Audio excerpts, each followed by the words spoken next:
the vectors P and Q. Given that OA is 2 times P,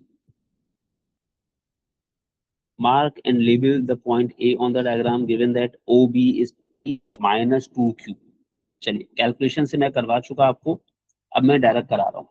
मुझे point mark करने हैं अपनी diagram पे।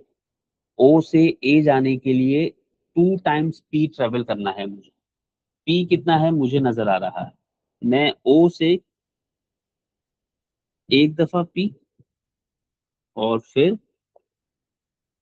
एक और दफा P ट्रेवल करूंगा तो 2P हो जाएगा। और यहाँ पर जो पॉइंट है ये है पॉइंट A।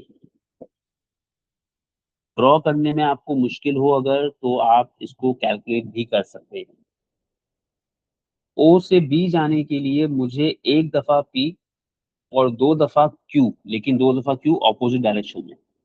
तो O से B जाने के लिए एक दफा P, तो एक दफा P तो हो गया ये।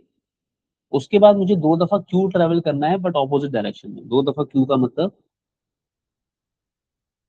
ये एक दफा Q, फिर ये दूसरी दफा Q। तो यहाँ जब पहुंचेंगे आप, तो यहाँ पर आपको जो पॉइंट मिलेगा, that point is point B। आप चाहें तो आप ये एरोस छोड़ सकते हैं अगर आपने साफ सुथरे तरीके से बनाए हैं। ठीक है, आई प्रेफर कि जितना जरूरी है उतना ही मैं बनाऊं।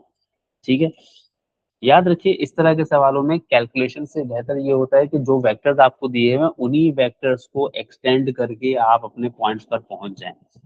लेकिन कैलकुलेशन वाला तरीका भी सिखा दिया है, इन केस किसी को ये ड्रॉ करने में मुश्किल हो रही हो तो कैलकुलेशंस कर ले। सही है, और उसमें मुश्किल बात